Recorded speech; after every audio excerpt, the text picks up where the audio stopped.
Dengan arsitektur multikultur antara arsitektur timur dan barat yang harmonis. Satu abad menjadi saksi sejarah cerita tentang perjuangan bangsa Indonesia.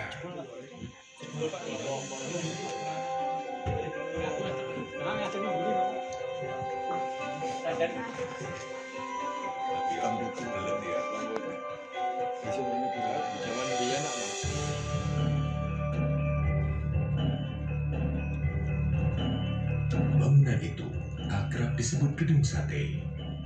Pembangunannya merupakan bukti konkret tentang wacana pemindahan ibu kota Hindia Belanda dari Batavia ke Bandung. Pemindahan tersebut melahirkan konsep berdirinya Balai Agung yang terdiri dari serangkaian gedung megah instansi pemerintahan Hindia Belanda.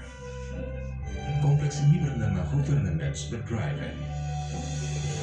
Gedung Sate adalah gedung pertama yang dibangun dalam kompleks tersebut. Tahun 1924, Gedung Sate rampung dikerjakan. Dari segi arsitektur, Gedung Sate mendapatkan pengakuan sebagai mahakarya karena berhasil memadukan berbagai elemen nilai arsitek kebudayaan Timur dan Barat dengan serasi.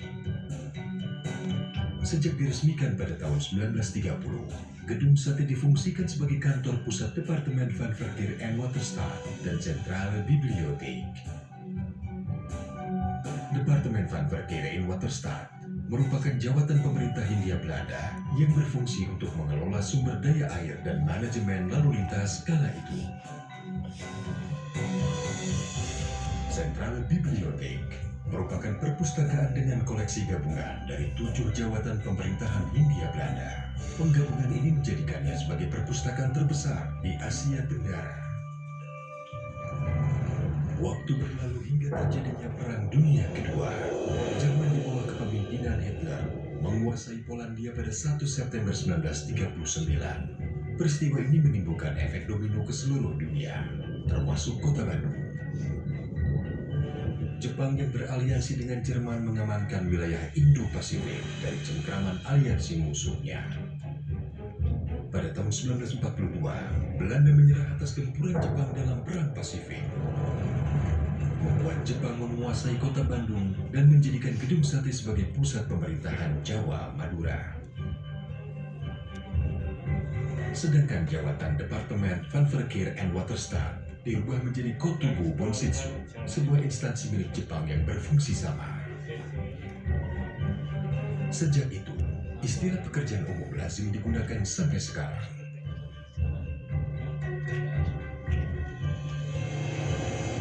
Pada tanggal 6-9 Agustus 1945, Amerika Serikat menjatuhkan bom atom di Hiroshima dan Nagasaki, Jepang.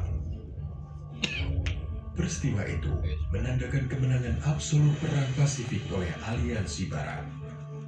Melalui pidato radio siaran Suara Kaisar pada 15 Agustus 1945, Kaisar Hirohito mengumumkan bahwa Jepang telah menyerah kepada sekutu. Kejadian itu menandakan penjajahan Jepang atas Indonesia berakhir. 17 Agustus 1945, Indonesia diwakilkan oleh Soekarno memproklamirkan kemerdekaannya, yang dilanjutkan esok harinya dengan penetapan Undang-Undang Dasar 1945 dan pembentukan Kabinet Pertama dan Organisasi Kenegaraan. Dalam Kabinet Pertama itu, Menteri Pekerjaan Umum dijabat oleh Adikusno Cokrosuyoso yang berkantor pusat di Bandung, Gedung Sate.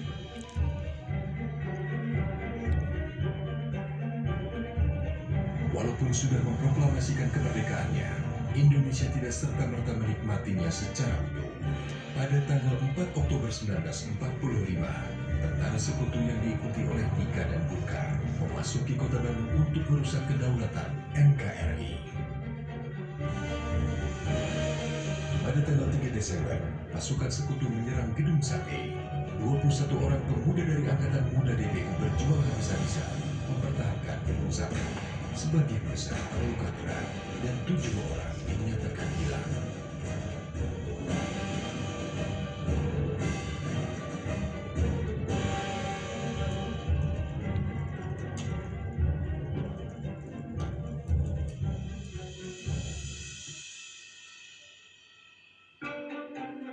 Baru pada tahun 1952, ketujuh pemuda yang hilang dan dinyatakan gugur ini dapat ditemukan kerangkanya terkubur di halaman belakang gedung sate. Kerangka ini kemudian dipindahkan ke Taman Makam Pahlawan Ciputra. Ketika Insinyur Haji Juanda menjabat sebagai Menteri Pekerjaan Umum, tanggal 3 Desember ditetapkan untuk diperingati sebagai Hari Kebaktian Pekerjaan Umum.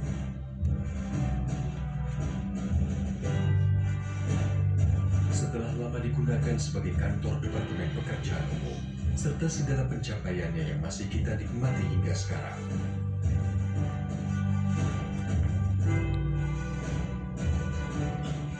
Tahun 1980, Gubernur Jawa Barat Aan Kunaifi memindahkan kantor Pemprov Jabar dari Gedung Kertamukti di Jalan Braga ke Gedung Sate. Dan sejak saat itu, Gedung Sate identik dengan pusat pemerintahan Provinsi Jawa Barat. Pada tahun 2017, Gedung Sate mendapatkan status sebagai bangunan cagar budaya nasional dari Kementerian Pendidikan dan Kebudayaan Republik Indonesia.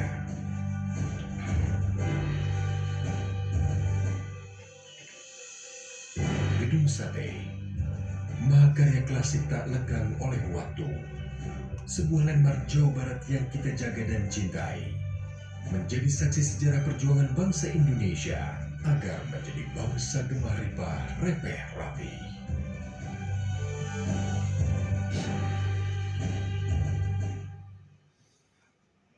Habis.